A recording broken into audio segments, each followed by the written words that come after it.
What's up? What's up, Chris and Matt? How's it going, guys? We made it to Friday, as Chris commented earlier. Made it to Friday. Yeah, Yep. just about. Yeah. TGIM, or F, I guess, and TGIAM. Oh, thank God it's almost Monday.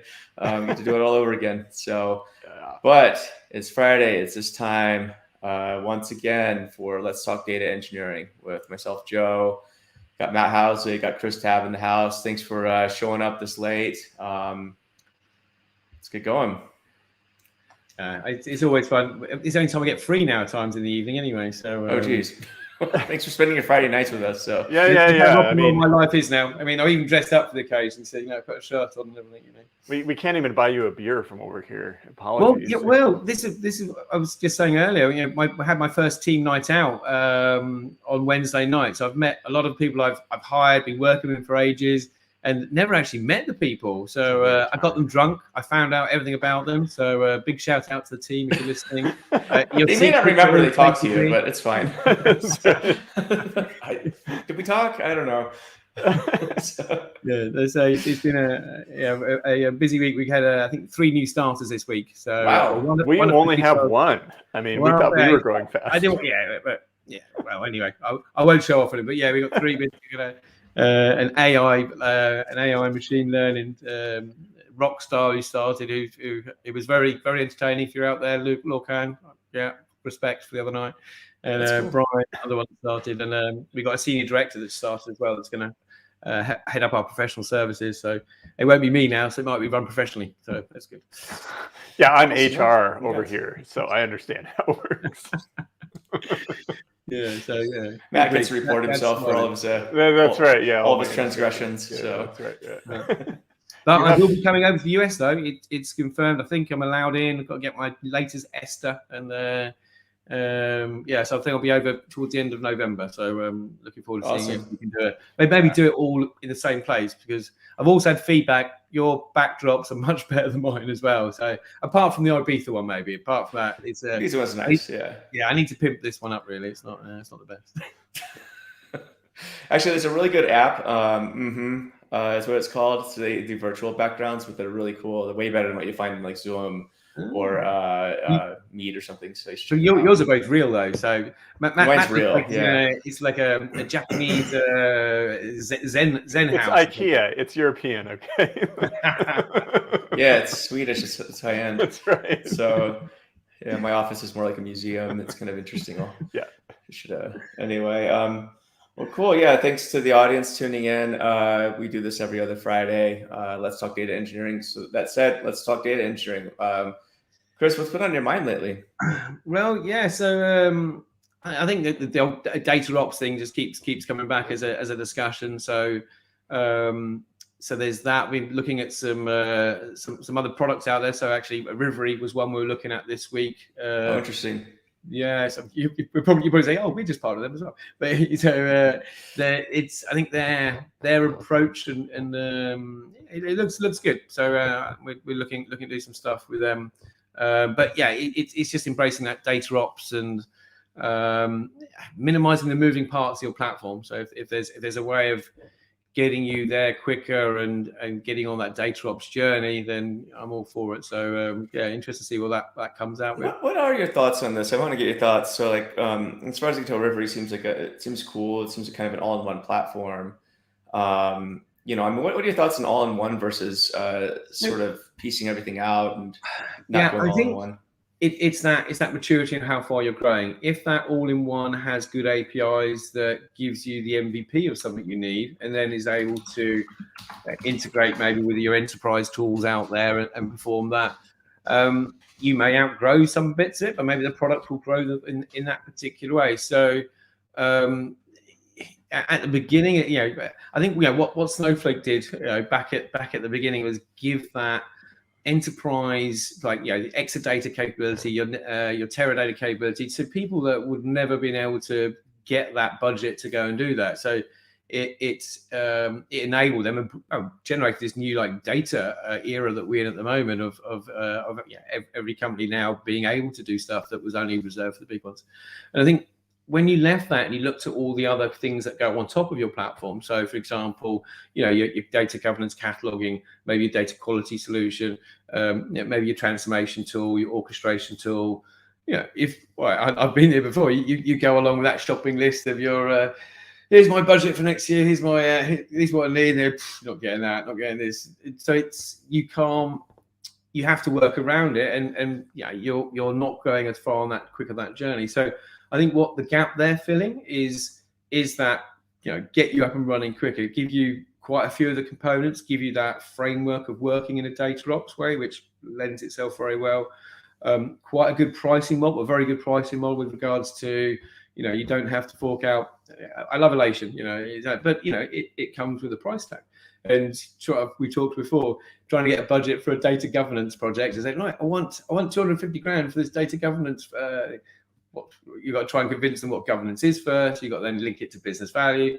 Right, we all know how hard that is. We had a whole topic on that the other week. If everyone else, each person's or persona within a company, their view on business value. So right.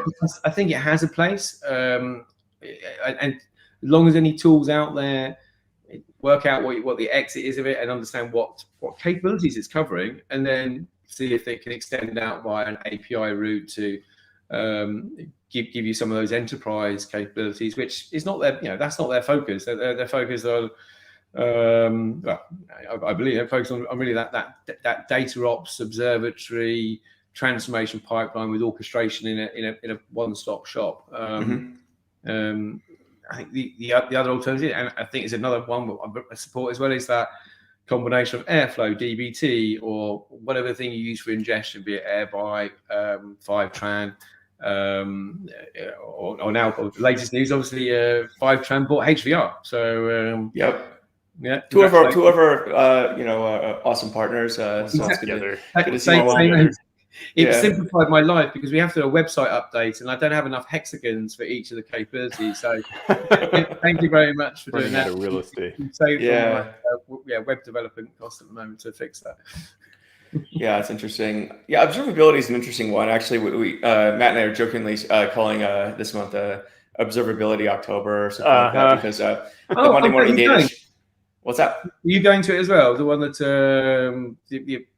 there's an event. I think it's the observatory, data observatory event.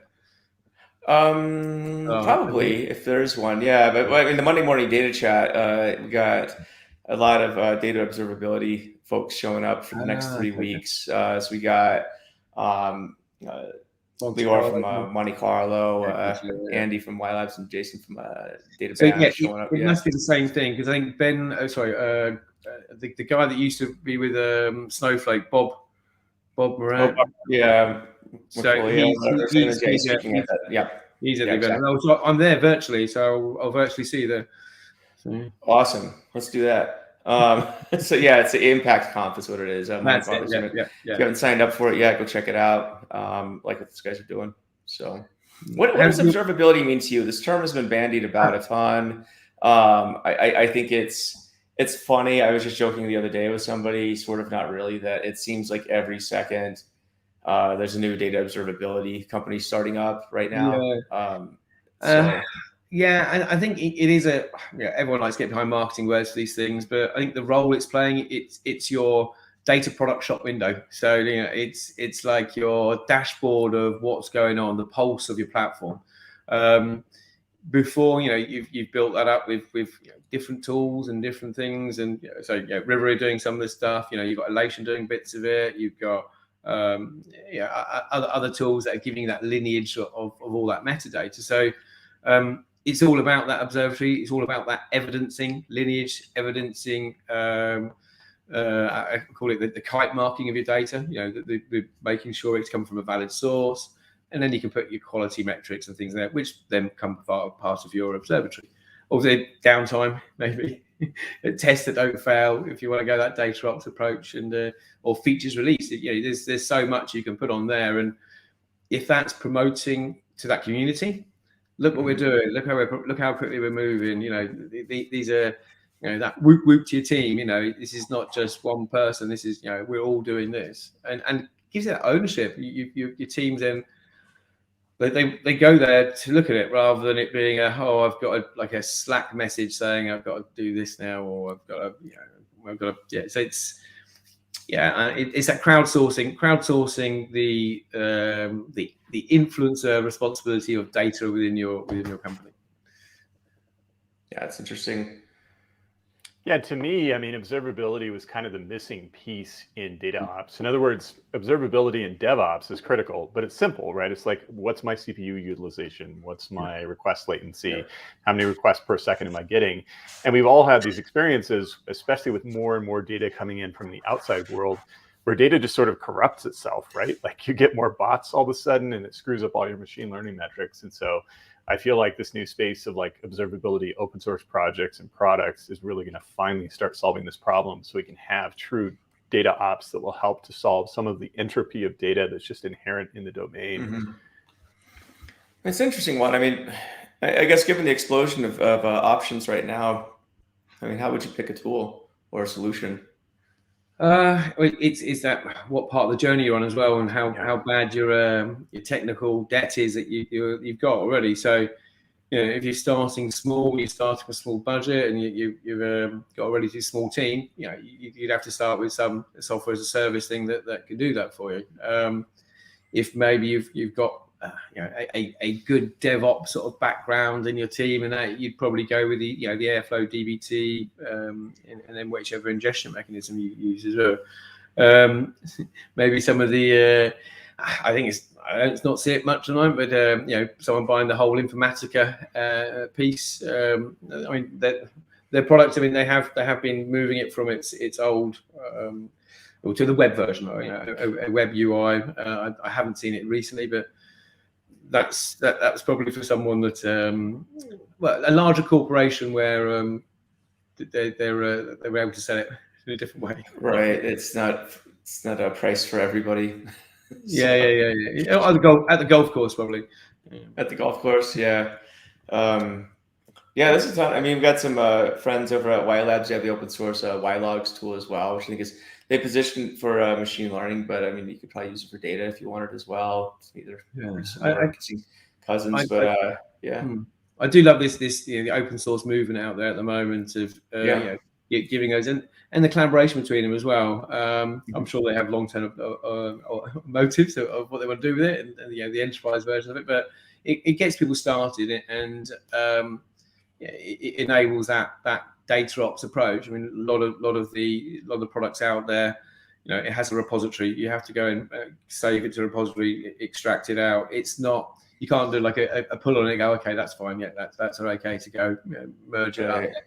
It's clunky, and I think this open source movement is going to make any of those other products out there. So this is the future. You can't have these silos of metadata that live there and have a import export style release mechanisms. It's not going to work. It's not going to make your teams move quicker. Not going to add value quicker. But I like silos, Chris. I like silos. Joking. If the audience has any questions, by the way, or comments, or you want us to hit on any topics, feel free to put them in the comments, and we'll give it a go, as they say.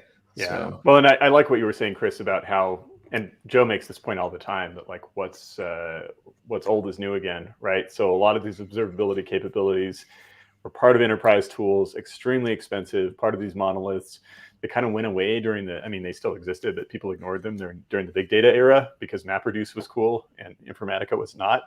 And Raghu Murthy kind of made the same point. It's like, really, this stuff has been around all the time, but we need to democratize it. We need to get it out there and combine it with data warehouses, with Spark, with all these modern tools. Yeah, because it traditionally seemed like, unless you weren't doing this stuff, unless you were big enough to have like a dedicated team, right? Like a dedicated data quality engineer, or that kind of thing, and a huge budget. Budget. I think that movement to best of breed individual pieces, which before. I think everyone got wind of the fact that you buy the whole suite of Oracle. It wasn't really Oracle. It was a bit of SQL. It was a bit of a web logic. It was a bit of Oracle. But it wasn't a single package, but it was sold in, and at least you had the support of the integrations, and it gave you all of those things that the observatory did if you managed to deliver it and buy all the licenses associated to it. But it was reserved for the the elite. It was reserved for the ones that could do that. They had very large budgets and the risk appetite for a project like that with a high success rate, a high failure rate, because they didn't always end well, those sort of size of projects. Right. And so as soon as you got that best of breed piece, and then you got more moving parts. So whereas that release process where it's exporting things out going through means it's crowdsourced now between 3 different teams. So 3 different trains. You work in agile. You can't the days of having that on your Gantt chart of, right, you give me the code this day, you give it right code, I put it. Those days are, well, thank God that they've gone. But the tools and products, and as well as the way of working, had to change to match that. And some have been quicker off the mark than others. And I think some of the newer players have seen the opportunity to get in there and build some of this stuff. They've done good. It was kind of funny. The other day I was talking to somebody about just a coworker who was kind of in charge of the data infrastructure at this company, and it was funny because this guy I was talking to, he really wants to do sort of the modern data stack, so to speak, analytics, engineering, and so forth. So he's suggesting things like BigQuery, DBT, and then this guy, I think it sounds like his learning's really stopped at like 2005 or something. Because he's like, look, I mean, that stuff's cute and all, but serious companies, they use Oracle, they use SSIS, they don't mess around with these kids' toys. I had to have a pretty loud laugh. Serious companies like Google, for example, or Amazon. So, serious companies, I mean, they're just a startup. They won't amount to anything. No. Right. So I thought it was interesting, just this sort of out of date. Was it you interviewing him at the time? What's that? Were you interviewing him? No, I was not interviewing him. I was going to say, I was wondering if he got the job or not. I don't know. It was interesting. But I think that that mentality it's still going to be around a bit. But I mean, that's mostly known universe too. I was having another chat today on a Slack group, a really popular data Slack group, and I said, I think everyone here kind of actually lives in a bubble. The larger world out there is actually all the enterprisey stuff that you're trying to do away with. Matt and I always call them dark matter companies, right? It's the companies like that comprise 90% of the known universe that you just don't see. They're running on-prem Windows servers. They're profitable. They're making money. They're probably getting mainframes. Yeah, they're probably getting hacked a lot right now too. But they can stay dark and not get hacked because no one knows they're on the web, right? That's they're figuring out their website right now, actually. Yeah. So it's a really good analogy and observation, because we had a conversation with a client a little while ago, and he was looking for help, and it was that that view at the C-suite of, we make money, we always have done that. This is how why should I change and risk everything because I'm doing all right? We're really, really, really profitable. But so until that next breed or generation of those leaders within the company, or the bubble, as you might point out, that they're talking in, is actually able to influence them with what is the future now, you're gonna believe one thing. So I was reading a book this morning. Actually, it was I always read books in the morning, but this one in particular was talking. It had a quick story about this. He's a fixer, so if your company is going bankrupt or about to go bankrupt, he'll come in and he'll give you a couple options. You can go bankrupt, or we can take you over. But if you see this guy, it's kind of like the Grim Reaper. It's not a good day for you. Is breaking your legs as part of the negotiation as well? As part of the contract? Depends what you want out of the deal, man. It's just a threat. It's just a but it's sarcastic. It wasn't. I wasn't really being outspoken. But he said the interesting thing was with a lot of these companies that he finds that are in dire straits to the point where they have to face this Grim Reaper. It's always that sense of denialism, right? Like, well, what got us here today is what made us great, and we got to continue doing that. And it's not this, but what keeps companies going is a sense of reinvention, right? Where it's like, what got you here today isn't going to get you there tomorrow. And you got to constantly reassess where you are. But too many companies do this. Where they're like, well, 20 years ago, we were great. We're doing the same thing. Just things change too fast right now. You're going to get eaten alive out there, and and it's not trying to do this like typical digital transformation, fear mongering and stuff. I mean, it's just a fact that the business climate is a lot more dynamic than it used to be. So, got a question here actually. From Ask DevOps. Always questions. What's up? Data pipeline and DMS and AWS is looking promising. Do you see these getting adapted more? What are you guys seeing? I've seen it recently actually. I think that the pricing model is quite good, and those companies that just want to go full AWS, and it's something we've seen them use. It's like, I suppose it's everything. It's okay. I suppose it's as good as their reporting tool they have as well. It'll do the job, but is it best of breed? Probably not. Data pipeline, I think, is like their old legacy data tool. That's what I was thinking. Yeah, no, I think this is what it is. And I would probably not use that one right now. I would say, I think what they're trying to do is push you towards using Glue anyway. Data pipeline was their first kind of data workflow tool, but that's pretty old. Yeah, the DMS bit is their CDC. Yeah, it's a database migration. So you can replicate or do CDC, and that thing's actually pretty good. And it keeps improving, right? I mean, I think it used to be just batch, and they've added a lot of features and made it a lot easier to use. Mm-hmm. Yeah, I think, is that based on that? Is that the Singer framework it's based on? Is it? Or I think it's an internal tool because they've had the DMS for a long time. Amazon built some from scratch themselves? I'm thinking that I don't know what the internals are on it, but I mean, I know they've been offering DMS for quite a while. I may be wrong, actually. It might be, but if it was Singer, I think they would have more connect, because it's only like you can connect databases to other databases to S3 and then ecosystem. So they only make it for anything that. Yeah. I don't think they have a Snowflake as a target for that way. No, they don't. No, I mean, you have to use like S3, and we've done this before with some clients where it's like DMS to S3, and then just use Snowpipe to bring it in that way. Yeah, so. It means you've got to do the DDL, you got to do the rest of it. It's like Well, I think it's anything you can simplify that, and that's why I do like Airbyte for that piece, and also I suppose Fivetran as well. And good. Is that creation of that DDL and that management of it. Yeah, it's valuable to the amount of time you have your development team doing, which is not the most exciting task of like doing DDL script updates and dealing with bulk updates and things like that. If someone can do that for you, then prefer focus on the good stuff.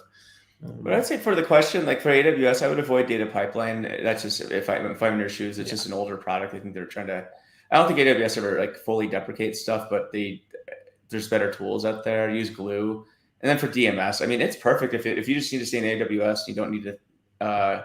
Don't want to do a lot of heavy thinking, just turn it on and use it. It works just fine for what it does. Chris Edge, I think that's your buddy, right? The trouble is that you're just pushing on-prem into the cloud, so it's not really any kind of cloud shift like switching to Snowflake. Thanks for the call. Thanks for the question, Chris. Yeah, that's awesome. I'll speak to him over the weekend probably. I'll catch up with him. Okay. Awesome. But yeah, I mean, what's your thoughts on this? I mean, the data pipeline and DMS and AWS question, I think is interesting. Do you tend to focus on utilizing the tools the clouds provide, or do you tend to go for third-party services, or a mix of both?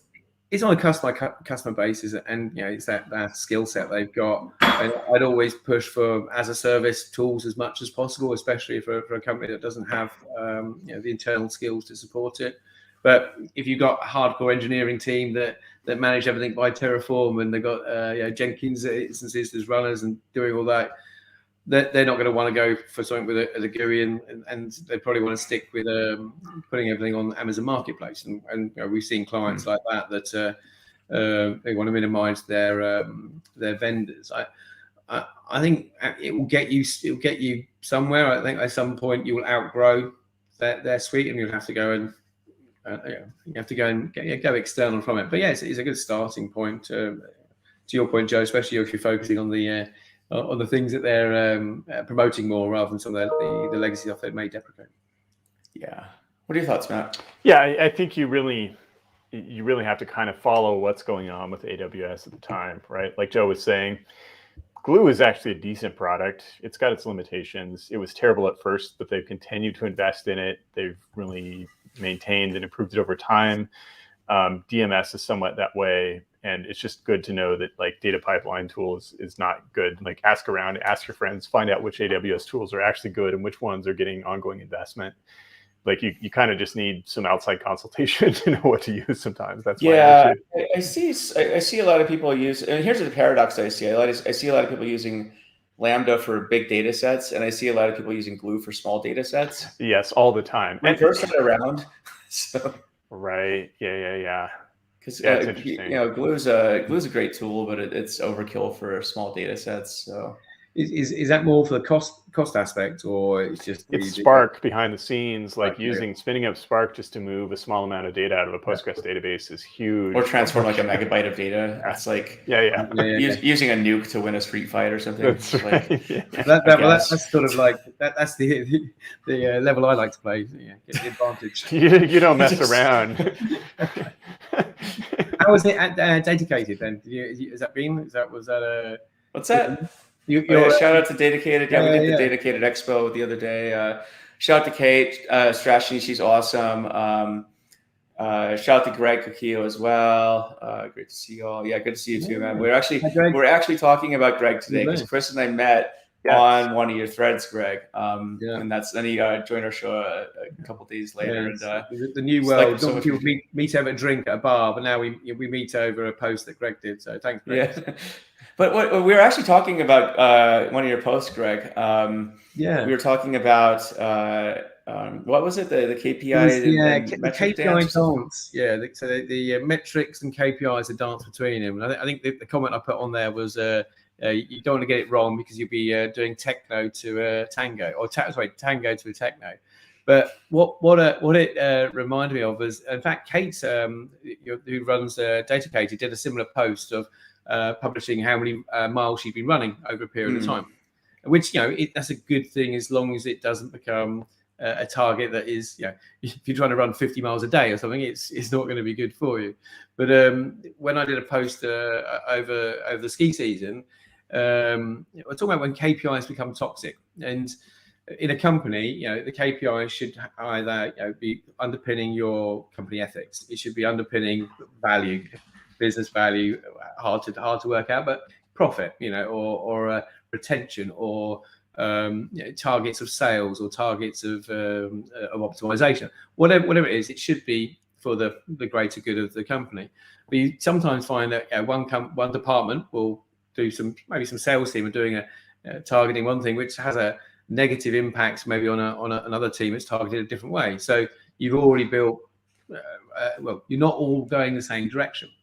And I think the post I did was, I love my skiing, and I used to try and go as fast as I could. And then, I think 117 kilometers an hour is my fastest one, and probably nearly killed myself doing it. And I realized, I'm getting old, stop it, don't do it anymore.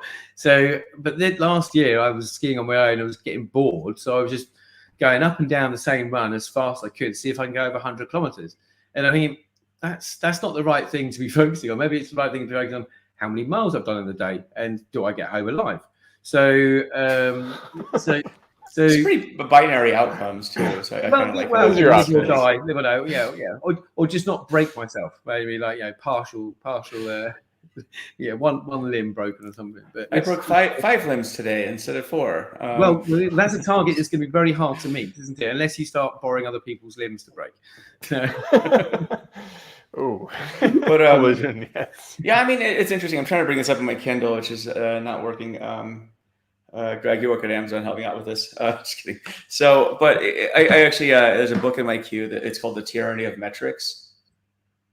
It talks about basically, I think especially nowadays when data is supposed to be driving everything, there's definitely a time and place for it. But there's a use, I think there's an overuse of trying to quantify everything. And that's what this book talks about. Like, there's some cases where it's probably not appropriate, actually. So here's an example. Facebook outage. Did you guys see that Facebook sent out a message to their advertisers about this afterward? What did they say? I saw this post. They said, we're going to run more ads and basically they're running more ads to try to make up for the one-day outage. And of course, the people advertising aren't getting more value out of this, so they're all pissed. Like, they're not happy. But yeah, it's just the tyranny of metrics. Like, oh, we got to make up for that money. It's like, no, you had a huge outage. Yeah. You give them compensation. Right. You should give compensation to people advertising. Well, that's pretty funny. Yeah, like I always use that old Buffett quote. It's like 9 women trying to have a baby in a month. Exactly. I mean, you can't rush advertising. Yeah, right. I mean, there are other alternatives to obviously doing social media just on Facebook. I mean, you could use a product like Kahora maybe as your own thing. Yeah, a little plug there. So yeah, we had our first pilot went live this week of it's a social engagement loyalty platform, but it gives that community place where you can do quizzes or share information or like-minded people. But you're not. It's not all in Facebook. Then you can bring that community thing to smaller areas in a different. And Zuckerberg doesn't get your data. But I want him to have my data. He does good things with data. He's probably got it anyway. He's a great guy. He does a lot of great things for the world. You've got a partnership with them as well. I've missed that one. That's our next partnership. Not an official one, then. No. And in fact, I got off all of the properties except for I don't even think I have WhatsApp anymore. I think I used it for a few friends, but I'm off like everything at this point. It's really nice, and so I have no intention of getting back on those platforms. So, I discovered just a few days ago that you can unfollow people on Facebook. I'm like, okay, now this platform could actually be useful. I could just like clean out my news feed. Well, you don't like seeing those posts of like your crazy uncle posting, I do not give Facebook permission to use my photos. I love it. By posting this, I hereby, legally declare they can't use my content or some crazy stuff that you're like insane uncle for me to post. Missing out. Yeah, I never joined. You are? Oh, yeah, you should. No, it's a wasteland at this point. No offense to people who are on Facebook and like it, or no offense to my friends who work at Facebook. It's a great product, great company. So actually, Greg has a question here. What are some metrics that data engineers should absolutely monitor? Back to the data ops question. It's a good one. Go for it. First of all, you just need to make sure that the data is actually coming in. So volume one. I think the other ones I like to do is monitoring of nulls. So you're looking to make sure that you don't get that. It was right when I deployed it, and now over time you're getting degradation in the amount of data that's being populated, maybe because bots are coming in there. The distinct values for it. But you'll find that, a lot of these data ops projects, they're relatively simple things they put in there, but at least it does maybe stop those stupid mistakes and things like that. I think where it gets the more complicated or complex one is where you want to track metrics over time, maybe doing like standard deviation over periods to look at outliers of, for example, I use this as one use cases. You expect this many new customers a day, but suddenly, one day you get 2 million new distinct customers going in, thinking, well, hold on, we changed our CRM system or something like that.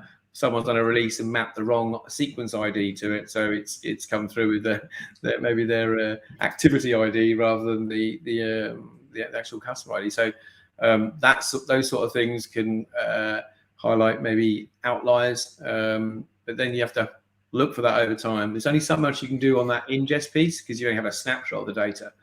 The metadata you can collect. Chris Edge, if he's still on, this is one of his bags. One of his expertise is looking to see what you can collect over time with histogram information, with maybe other audit information, with data volume metrics, and find correlation between them of where things aren't maybe going as they should. But it's that the data engineers, that's part of their responsibility, but probably not for that longer term metrics analysis. I think their role is initially just to make sure that the code that goes out gets out there as good as possible. But then that other long term objective is probably more that data observatory piece. Yeah, guy, that's a good one. Success or error, I like that. Yeah, it's a good one. And then also Mike Nash, what's up, man? Uptime. Yep. There's some other good ones too. So Yeah. depends on the system you're trying to monitor too, Yeah. right? So I mean, there's like Matt was indicating before, there's a classic DevOps ones. There's just uptime, latency, CPU utilization. You got to have those, period, because your systems rely on those things. Like if you're running Kubernetes, you want to make sure CPU's in good shape and Well, and stays healthy, right? So one of the things we focus on more, very closely related, Joe, is this notion of cost ops. And that is, if I have Teradata, I sign my $10 million contract, then I have Teradata. If I have Snowflake, I need to watch that burn rate, because if my burn rate spikes, I can end up spending a lot of money. Yeah, and that's something I've coined a tuning factory at the moment that we're working on. Is that identifying those queries that aren't as performant as they should. I mean, some things that, again, so we had the whole optimizer one last time, which I had my rant about optimizers a couple of weeks ago, wasn't it? But it's when you have a small amount of data and it's not tested in a way that has the correct characteristics of how that data will come in eventually. If that data gets to multi-trillion rows, and at the beginning you're doing a full table, it's doing a full table scan, it's fine when it's 1 million, 2 million, 3 million. You get to like 4 trillion, it's not going to be fine. So knowing that is happening soon enough, that okay, my volume's going up, but we said this before, but the volume's going up, but the time it's taking is going up even more. So yeah, it's having that observatory of the cost associated. Joe, you mentioned about tagging of like your other infrastructure. Tagging is big. Yeah. I mean, bringing that all together into another part of the observatory. But I think to Mike's point about the uptime, I've worked in companies where it was your batch window of getting it finished and reporting, when the data was available, like the RAG status of the data is available at this time, or any outages isn't to a specific area, because as soon as someone doesn't trust the data, so like the day, the CEO comes in, he runs a report and he uses those figures, and it was the day before, and why didn't I have the latest figures? Oh, you run it 2 minutes before batch is finished. So I think that monitoring availability of the freshness of the data, so how stale it is another important metric. It'll also make sure you've got the focus on maybe addressing any technical debt to make it run quicker, or maybe looking at where you can serialize it, or maybe where you can just put a 6XL on it. As Joe likes to point out, I like my 6XLs. Just default to those out of the gate always. Just start. The Ferrari of data warehouses on it. Or you could just like light a pile of money on fire instead if you want to. I mean, that's more fun, I think. Yeah. just give the money directly to Snowflake and just buy it. Yeah. It's make sure you're using your resources appropriately. I think it's your money. It's like if this guy's just spinning up a thing and leaving the query on a 6XL and coming back the next day, take it out of his wages. Well, yeah, and I mean, set up resource monitors too to just and then suspend everything because otherwise it's going to be pretty unwieldy. Greg also has a question here. Okay, so the term I coined during the Dedicated Expo here. Tell us more. Yeah, it was one of my random Rain Man moments. Somebody jokingly brought up BLT, and I think I called it a bidirectional load and transform, which when I thought about it more, it's kind of like it's actually a pseudonym for a reverse ETL. I'm not a fan of the term reverse ETL. I think it squashes two unfortunate terms together, which is like reverse and then ETL, which I think is a term that's sort of gone out of favor recently. But anyway, it was a joke, BLT. And then I put a post on it, and then everyone was complaining that, oh, you're co-opting a sandwich. How dare you? And I was like, well, one, have a sense of humor. I can point you to some books if you want to figure it out. But the more important thing is, buzzwords. It just made me realize like buzzwords are just one of those things that there's no shortage of them. I'm just curious like how many buzzwords come out every day, and some are lucky enough to get adoption, others aren't. Because like I said, this was just a tongue-in-cheek thing. I think people took it a bit more seriously. And people want to co-opt it and use that to describe what is now reverse ETL, super, go for it. We'll call it a Reuben or something. A Reuben. Actually, that was one of the names of one of the guys who replied. His name was Reuben, and he's like, "Does that have all sandwiches?" And I'm like, "Yes, including your name. Thank you." So, I think I watched it. There's called it Jeffrey, which is I think if you ever watched Take Me to the Greek or something like that. If you ever watched that, then oh yeah, I remember that. Get into the Greek. Mm-hmm. Yeah, it's a funny movie. Yeah, it definitely sounds nice and friendly, but it isn't on that case. Chris doesn't like tomatoes. Yeah, I don't. Seeing you on the show, Chris. I'm just kidding. So, no, I think my comment on your BLT is that I don't like tomatoes. So yeah, tomatoes. Actually, I don't like lettuce either. Actually, so it'd just be a bacon sandwich for me with ketchup. But, I'm pretty bland on my. You're like the opposite of vegan, basically. Yeah, I'm a meatitarian. I would die. And I'm sorry. I would like to. I do my best. I go for grass-fed beef rather than corn-fed because it is better. So they at least pass on their veganism to you. So. Well, yeah, exactly. I'm just keeping the balance in there. I'm thinking of the farmers myself. So. It's kind of funny out by a cabin we have in Wyoming. It's funny because it's just nothing but cows eating grass all day. I'm just thinking like, oh, you pay a lot of money for these cows that just sit here and eat grass out in the range all day. It's crazy. They just the cows don't really know any, and they're none the wiser on what's gonna their diet or what's gonna happen to them. So. The Wagyu ones get the best life. They get massage, they get milk shaken to them. They're not really into forecasting. Yeah, what's cress? Yeah. What is it's the green stuff you put in egg sandwiches. Oh, okay. Which I also hate that as well. Watercress. Yeah. So yeah, Chris has experienced me putting it out of sandwiches in front of him. That's fun. Greg, got some great questions, Greg. I hope to see you on the office hours in a bit too. So by the way, Harpreet Sahoda's got some data science office hours every Friday. What would it be like? 3:30 Mountain Time. So translate that into whatever time zone you're in. Super popular. Matt and I make appearances. Chris should make an appearance sometime, but it's gonna be like hella late for he is. So, but Greg's on there too. Greg's awesome. So he has another question here about data ops. As I think data engineers are key for executing this. If you could create a Venn diagram between DevOps, MLOps, and data ops, how would you describe it? So this is where I want a whiteboard behind me because it'd be much easier. Describing it's going to be a little bit more difficult. I mean, there's you're right. It is a Venn diagram. There's a big overlap. I think the DevOps is going to be more infrastructure focused to some degree, which probably has a big overlap with ML because that has probably some more moving parts. Data ops is a core that's probably overlaps both of them and supports both. So I'd probably there is an overlap. I think we need to coin something just called data XOps or something like that. Maybe actually, this is a joke that we had, I think, on the Harpreet office hours last time because we were talking about ops, and I think we jokingly called it all ops or something at some point. Yeah. What I see, so the common threads between all operations is there's like three big things, right? So you have automation, right? You have observability and monitoring, and then you have incident response. This should undercut like any ops that you're doing as a team, whether it's DevOps, MLOps, or data ops. Really, at the end of the day, observability is very key for all these things, and that's why I made it, a joke during in the office hours last week with Harpreet. I was like, I could see a day actually when the distinctions between DevOps, MLOps, and data ops are sort of become a bit more blurred, especially as ML becomes more top of center. Just because if you look at what you're doing, you're observing, certain metrics, and you're acting on them, and you're automating. That's about it. I think they've all evolved at different points, and I think there's just that meeting that's just happening now. So the DevOps was the first one. It was easier to automate a lot of the application stuff. You're spinning up your containers and things like that. It was an easier. Then the MLOps, they needed the algorithms to go and put into those containers that were there.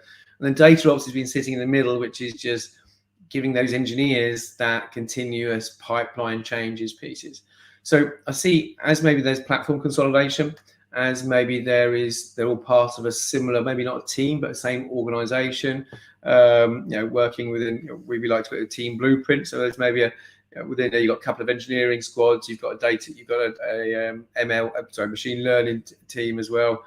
They will be supported collectively by the XOps, let's call it that. So, which would be looking at, and that team, we're talking about that team would be a blend of the skills needed, because you're never going to find the one XOps person. You're going to find someone with more of an infrastructure background, someone that understands the algorithms a little bit more of how they can, any uses your bag, but how they may have to be coupled with the training data set or something. And the data guy, he's making sure that everyone's got access, the users are there, the roles are there, the shares are there, the views are there, and they can deploy their new pipeline changes. And I think there'll be a supporting team to all of them, or that you may have a couple of those roles embedded in the different parts of the pipeline, which would then work maybe collectively with your guy that's looking after, or the team looking after all of the XOps Foundation, or what we're going to call it. But they're very interlinked. I think we will see there being it just being seen just ops collectively as ops, and different disciplines or skills needed to support it. What do you think, Dr. Housley? It's funny. I mean, I think this is an interesting concept, Chris, of having it be more of a continuum, or let's say role specialization within a larger ops organization. I really like that. I mean, I think the really tough part with data ops and ML ops is that there is some real specialization needed, in the sense that, going back to what we were talking about earlier with monitoring metrics, it's not just monitoring metrics. Like, how do you keep people from leaking test data into your data sets, which I think you guys have probably seen. I've definitely seen it.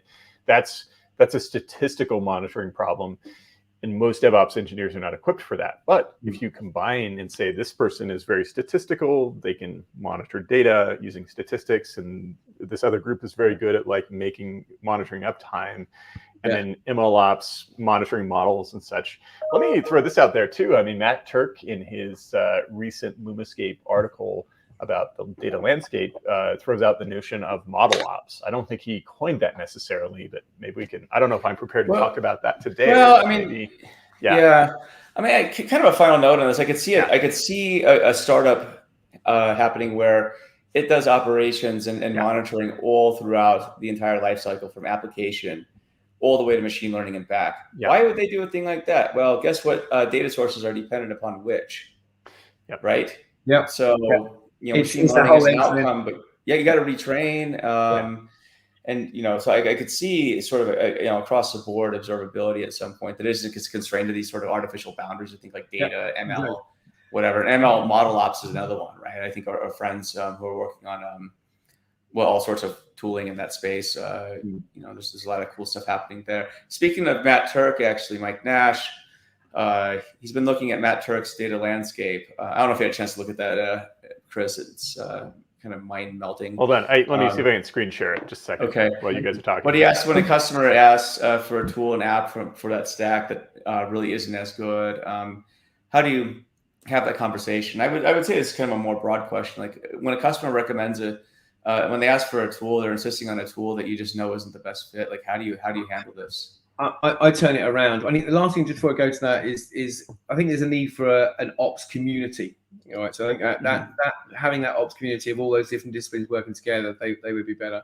But to Mike's question here, so I where the requirements, what are you trying to achieve? All right, okay, so you selected that tool based on what? Okay, so turn it around, give them the requirements, and then say, okay, so what are alternatives? Let's consider doing nothing. Let's consider building our own, which is maybe not necessarily agree, but have that baseline. Then after that, give some alternatives. Okay, this is one you're suggesting, and this is maybe an alternative one that we may advise, or we've had a good reports on, or had a good experience with. Then you just test it against it. If that tool is the right one, then it's the right one. But I think don't focus on the tool first. Focus on the problem it's trying to solve, and then see if what tool will solve that problem. I tend to agree. Like, I know, in fact, I think it's at least in our world with consulting, I think I see it as almost a red flag when a customer is insisting upon suggesting tools and designing architecture out of the gate. Because I'm like, well, why are you talking to us then? It's kind of like if you hired a fitness coach and then you told that fitness coach, look, I want to do these exercises. This is how I want to lose weight, or get buff or whatever. Like, to me, it just seems kind of odd. But that happens a lot. Matt's going to share this Lumascape with us right now. This is Matt Turk's data landscape of 2021. As you can see, not a lot going on here. So it's funny. So on one of our pitches, we pull up this and we say that, you know, avoid the hype, avoid the multiple sales reps. You know, find out what actually does work for you, because it's a big landscape. So that, yeah, we use this as a bit of an intro. Yeah, there are loads out there, but you don't need all of them. Well, you need to know all these, and you have to have 15 years experience in every one of these technologies. Yeah, exactly. Yeah. And I mean, if you don't, then you can't call yourself a data engineer. Yeah. Well, you certainly can't get a job. What's that? You certainly can't get a job. I mean, look at the requirements for the job. Yeah. Yeah, I mean, it's insane. I mean, and I like how he makes it, because it actually, this list is incomplete. If you narrow into any of these subsections and subcategories, it's missing quite a few products actually, which might be kind of the point. It's part of the landscape. It's not comprehensive, but when you zoom out, it's just so absurd looking. I remember first seeing this chart this graph back in 2012 or whatever, and it was far less going on. But even then, I was like, wow, there's so much going on here. How would you ever figure all this out? And here's the crazy thing from that 2012 Lumascape. Most of those companies are dead now, right? So yeah, that'd be an interesting statistic, wouldn't it? Really, like, you know, the longevity of these ones. You know, which are the ones that come and go? Which of the areas have the most volatility of movement? Yeah. I mean, the cutting edge ones at that time was like Cloudera and Hortonworks. Where are they right now? They're well, yeah.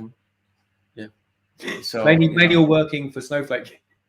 Right. Yeah. Maybe these are the metrics that data engineers need to be tracking, like data startup death rates or something.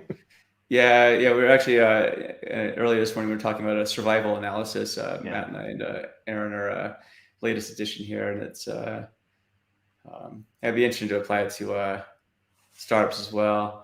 There's so much money in this space right now, right? Like just bananas. I mean, all of us should actually be making data companies at this point. Yeah. Right. What are we doing? Let's get off this call. We should like know a few people that know some stuff in this area, and maybe just catch up and talk about it. If only we knew the like-minded people. I don't know. If anyone knows any like-minded people that like talking data a lot, just let us know. Or we can just make a data company that's an NFT. We could also do that. So.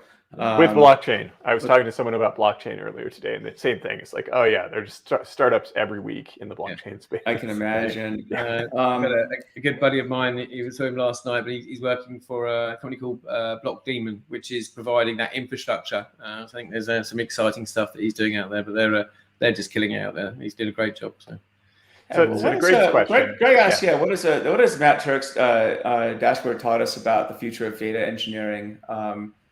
I said it's missing some tools. What do you guys think? What does this tell you about the future of data eng? I think it needs a book. I think there's a book that's required that's going to provide the clarity, and like a regular show maybe where you talk about the details in here and helping to guide people. I think those two things would definitely help. Yeah, the question is more about how will data engineers improve their work with the emergence of new tools and business cases. Okay. Yeah. I could see here's where I think things are going. I was actually chatting with somebody on a Slack chat about this today. I think that with the increased abstraction of tooling, data engineers are going to be able to focus on kind of bigger picture stuff like lifecycle management, more enterprisey stuff, sort of like we were talking about before. So ops, data management, stuff that was typically reserved for big enterprises is now going to be democratized and I think used. And so, to give you an example, what's really easy these days is connecting data from point A to B, right? That's a solved problem for the most part. If you're writing a MySQL to Snowflake connector from scratch these days, unless you have a good reason, like to me, that's a waste of time. There's many solutions. You can use Airbyte, Fivetran, whatever. So. And querying too, right? I mean, I think largely querying is a solved problem too, in the sense that like Spark, for example, is still improving, but it's not like 10 years ago where I was going to most people are not going to stand up their own Spark. You just go get Databricks, or you get Dataproc, or you get EMR. So yeah, like you're saying, Joe, it's these next gen like enterprisey tools that add more abstraction to the data stack. For sure. Speed to market. If they get you going quicker, with less cost. Yeah. For sure. Kind of getting short on time here. So Mike has a question kind of following up. How many of these companies will merge or get absorbed by others next year? Good question. What do you guys think? We are seeing some consolidation. I think the days of like Oracle and IBM going up and buying lots of these ones up is gone to some degree. I think you're seeing a lot more collaboration and co-investment. So it depends on how many of these ones are like pre-IPO, and that'd be another sort of like indication of that the ones that haven't made it IPO are going to be more likely to be absorbed. And the other ones is where there's tight relationships with other vendors, then it makes sense for those vendors to buy them. Like, for example, Looker being bought by Google and is one example. I think consolidation is just going to have to happen. There's, like Matt and I were joking earlier this week, it's kind of like there's more data startups than there are atoms in the known universe at this Feels time. like it. It's crazy. And it's not, just given the amount of money floating out there too, it's either going to cause companies to, it's just, I think at a bare minimum, it's going to cause more companies to surface, not less. But it also means, the outcome for these things is, you have two end games. You can get bought, three, you can go out of business, or you can go public, right? So there's a lot of money being thrown around. We'll see what happens, I guess, with the macro economy going forward, interest rates and all that fun stuff. But it's hard to say. I would say that I can make a pretty good prediction. I would say like most of the companies on this list won't be around in 5 years, 10 years. But that's just sort of like this is kind of how business works in general. I remember the last Berkshire Hathaway meeting, Warren Buffett was talking about the top companies in the world in 1989 versus the top companies in the world, as of I think last year or the year before. And valuations had gone up a ton, but I don't think any of those companies on that top 30 list were on the new top 30 list. Yeah. So it's just kind of how the cookie crumbles. That's how it works. Except for Saudi Aramco, I think that was on there because that's actually a standalone enterprise. So, but. Well, and oil companies are still around, right? They've merged and various things have happened, but they're still with us. They're still with us. So My far. sister works in oil. She said it's getting real busy again there. So, as much as we Ford, think things Ford, the car company still exists, and those little companies like Tesla, they exist as well.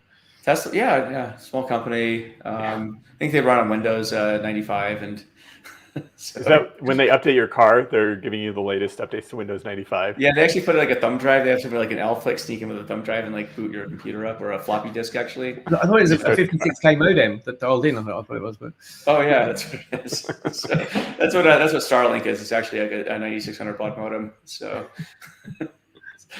it's awesome. Well, coming up on time, Chris, it's as always a ton of fun talking to you. You guys.